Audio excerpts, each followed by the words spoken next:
the entire team at CNBC TV 18, all the members of the audience and the audiences of the network 18 across the world. Good evening. Well, I'm delighted to be part of this conversation on a subject which is close to my heart: equality, justice, and empowerment. I laud the choice of this ever so relevant subject for the conversation this evening. The irony of having a man as a keynote speaker for an event focusing on issues facing the women of the country is hardly lost on everyone, least of all on me. But the issues that concern women today are broader issues facing our society. They will determine the kind of society we envision for the future. Issues of safety, equality of opportunity, dignity and empowerment are not subsets that ought to be discussed in silos. Every one of us in the country has to be a part of this conversation. Talking about women's rights is not a woman's thing. It's about all of us to engage in serious conversations at evenings like these. The perspective that women bring to this table is indeed irreplaceable. No amount of learned wisdom about the world can replace the insights of women who have shattered many a glass ceiling. By the way, Maithili Thakur is one of my personal favorites. Some of life's most valuable lessons that I have absorbed have been from women colleagues and co-workers, and like all Maharashtrian homes, in a home which has been dominated by women. I do not attempt to fill those shoes, or for that matter, the learning experience which I have learned and continue to learn from my best friend, my wife. But I do believe that heads of institutions, thought leaders, and citizens of this country cannot shrug responsibility. Conversations such as these are not only about women, but about the ability of our systems and social structures to design a more equal, humane society.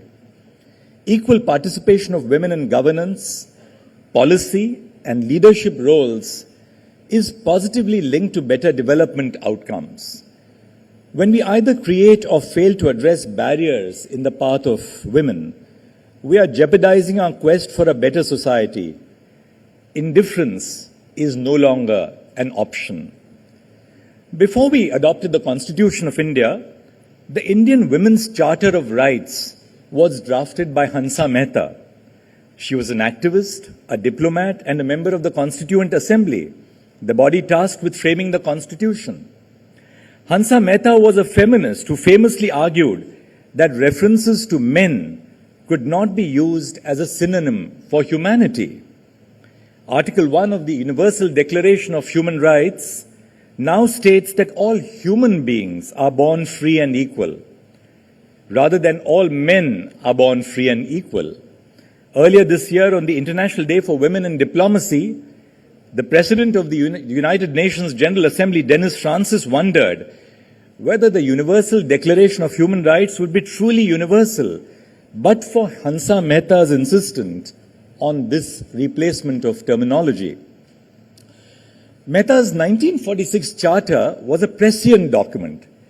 It envisaged women's rights to limit the size of the family, recognition of women's work as homemakers, and demands for creches for working women.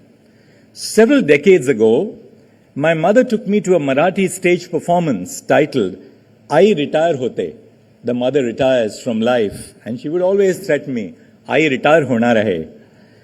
Hansa Mehta's charter influenced the contents of our fundamental rights and directive principles of state policy.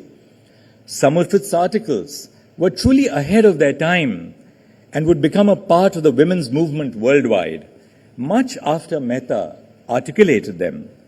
More importantly, this charter imagined Indian women not as recipients of welfare and assistance, but as contributors to the reconstruction of independent India. The not-so-quiet subtext of Hansa Mehta's vision was a reimagined public life for Indian women, away from the traditional position in the public-private space divide, a break from the male default option. Even before the Women's Charter, a national planning committee chaired by Lakshmibai Rajwade and Mridula Sarabhai submitted a report espousing independent economic participation of women. The committee recommended women's control over earnings, the treatment of women as independent economic units, separate from the family, and consideration of domestic work as economically valuable. Kapila Khandwala, a member of the committee, dissented from its findings because she believed that they were inadequate. She hoped that in the future planned society, what would count and count alone will be the individual personality of each woman. What that simply means is this: accept every woman for what she is. The labor force participation of women is 37%. The contribution of women to the GDP is 18%. We have not exactly met the pre-independence hopes about women's economic participation. A part of the reason is the continued gendered allocation of domestic labor. Even as women are entering the workforce, they are never divorced from the domestic realm. They must simultaneously juggle domestic and caregiving chores. They are doubly burdened, almost as a penalty for transgressing the domestic threshold. Besides domestic work being unaccounted for in economic terms, it obstructs women's ability to hold on to paid work or to take on greater professional responsibility. Reports now indicate that gender disparity in employment is on the decline, and women's salaried employment is set to increase. We hope that this would bridge the gender gap in earnings significantly, if not eliminate it entirely. Gender equality is not just a function of statistics, but a function of the lived realities of women. This also applies to assimilate traditionally excluded groups, such as persons with disabilities and transgender persons. Our expectations from these groups are heavily based on the stereotypical understanding of their supposedly innate tendencies. We fail to appreciate them as individuals. As women break rank and enter professional workspaces traditionally dominated by men, they are expected to act like men. Ironically enough, they are also tacitly expected to act like women, act their part, lest they upset the code of womanly conduct. Paradoxically, women may run the double risk of being labeled as demure or shrill, depending upon the assessor's stereotypical understanding how women, quote unquote, ought to behave. Rewards and prejudices are entirely delinked from the caliber of the professional and colored by her gender identity alone. As she navigates this tightrope, constantly pitting her capability against perception, she must do so unsupported. For a large part of their lives, institutions have operated in an information deficit about the objective abilities of women. Women traditionally were not a priority in institutional design across the world. Even as they break into elusive and exclusionary spaces, women are met with institutional apathy at best and hostility at worst. The result is high attrition rates and professional stagnation in entry-level and mid-level roles for women. The World Economic Forum flags what is known as the male leadership blueprint, which refers to a set of masculine attributes that are associated with effective leadership and how this idea may well be contrary to reality. Karthik Muralidharan, in his recent book titled Accelerating India's Development, explores the possibility of a digital human resource management information system. The HRMIS, as he calls it, is simply a digital record of employee information intended to create a more transparent and equitable system for promotions for women. Muralidharan notes how mentorship and networking opportunities elude women and disadvantaged groups due to their inability to participate in social spaces outside of the office. His proposal hopes to build a diverse pipeline of leaders across India within public systems, providing a level playing field where social networks are largely made redundant.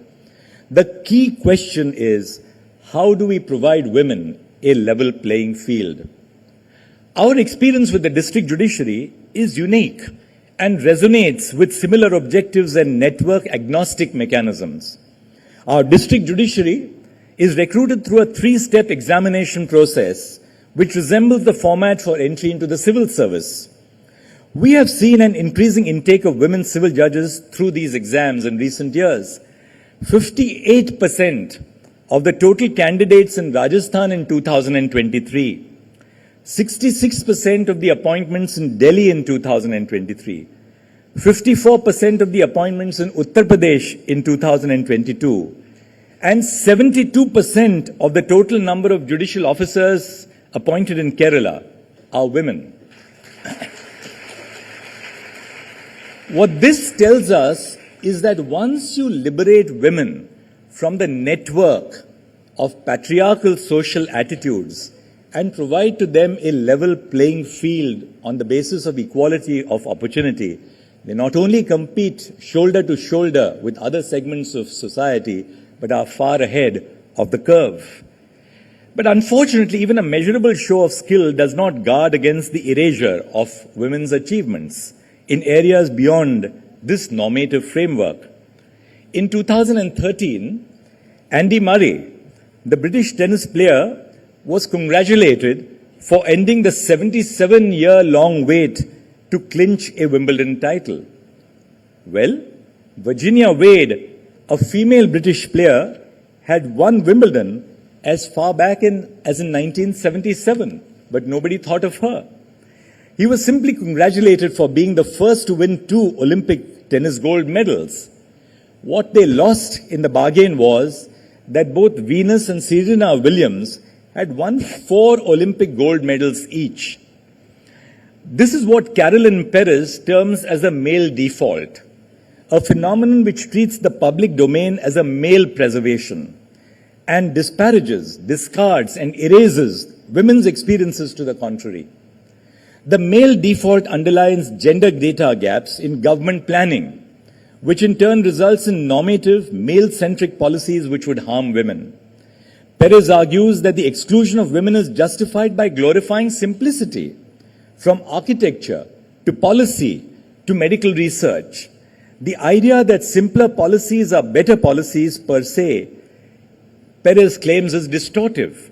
They make sense only if women are seen as an added extra and not essential. The book suggests involving women in the decision-making process to close the representation gap. In 1969, a distinguished philosopher, Isaiah Berlin, defined 2 forms of liberty, a positive form of liberty and a negative form of liberty. Negative liberty entails an absence of limitations, barriers, and constraints. Positive liberty envisages positive control over one's life and an ability to realize one's fundamental aspiration. In the 19th century, a set of debates hope to settle questions about citizenship, property, access to the public sphere, and political virtue as far as these questions related to women. These debates collectively came to be known as the woman question, though not controlling or connoting a particular set of questions. The discourse gave rise to narratives and counter-narratives about women in society. These debates have formed the basis of socio-political rights such as suffrage and rights in public and private realms. But let's not make 2 bones about it. Our Constitution was far ahead of its time in recognizing rights for women, which countries across the world were still coming to grapple with. It was a visionary document which was crafted by the founding framers. Every institution must put itself to test against some of these questions. In making seemingly neutral policy choices, are we privileging male default? Are we accounting for diversity in the C-suite beyond tokenism? Are we making accommodations for women's health, well-being, and professional growth? Are we viewing women as professionals in their own right? Are we doing enough to preserve both negative and positive aspects of liberty? The preamble to our Constitution envisages social justice and equality of status and opportunity, an aspirational document scripting the future of the country. The Constitution prescribes in concrete terms discrimination on grounds of sex, while preserving the state's power to make special provisions for women and children. Non-discrimination on the basis of sex, equality before the law, and equality in matters of public employment broadly form the foundational principles of the guarantee of equality of opportunity and status. There is no dearth of substantive and procedural legal provisions targeted towards protecting the interests of women in public and private situations. But good laws alone, including stringent laws, do not make for a just society. Above all, we need to change our mindsets. Law can carry the journey towards women equality to a certain extent, but not beyond. The mindsets must move from making concessions for women to recognizing their entitlement to lead lives based on freedom and equality. As women have been clamoring in the recent past, we do not want a concession in terms of our security at our workplace. We just want equality of opportunity, which recognizes that, like every other element of the workforce, we're entitled to safe and secure conditions of work. We must zealously guard against apparently protective laws, infringing women's liberties and choices. For instance, laws which prohibit women's employment in establishments where liquor is served. In Anuj Garg versus Association of Hotels, the Supreme Court struck down such a law as it gave expression to oppressive cultural norms which were contrary to the autonomy of women. We must foster institutional and individual ability to look beyond the male default. Women are still having to justify choices in ways their male counterparts are not required to justify. Their access to resources, basic resources such as education, employment, and advanced resources such as mentorship and social capital are checkered. While legal goalposts do afford substance to the constitutional guarantees, they do not exonerate our institutions. Martha Nussbaum, in her book Sex and Social Justice, argued that all human beings, regardless of gender, have a dignity that deserves respect from laws and social institutions. Injustice persists despite and beyond laws. Laws themselves are not empowering. They are a step in the direction of social change. The change lies in a more deliberate, long-drawn and persistent process led by the people who constitute these institutions. As Dakshayani Veludhan presciently remarked, the working of the Constitution will depend upon how the people will conduct themselves in the future, rather than the law alone. For those of you who don't know about her, Dakshayani Veludhan was one of the 11 founding mothers who signed the final draft of our Constitution. All of 31 years of age, Veludhan was also the only Dalit woman in the Constituent Assembly. Standing at the intersection of caste and gender, Veludhan was a force to beckon with and held her own views independent of, sometimes even contrary to those of her more senior counterparts. Therefore, in conclusion, the foremost inquiry a just institution should make is this: are our systems and structures conducive to inclusivity, and are women supported in making unconventional choices that may not be socially sanctioned today? The Constitution guarantees the choice to opt for the conventional and the unconventional alike. Remember, in the 1960s, for a woman to become a fighter pilot on an Indian Air Force supersonic aircraft was an unconventional choice. It's conventional today. And that's what's changing our society for the better. The Constitution therefore guarantees the choice to opt for the conventional as well as the unconventional. Before we regard any choice as unconventional, wait for the moment to pass. Tomorrow, a new future unfolds in reimagining what it is to be a woman. Thank you very much.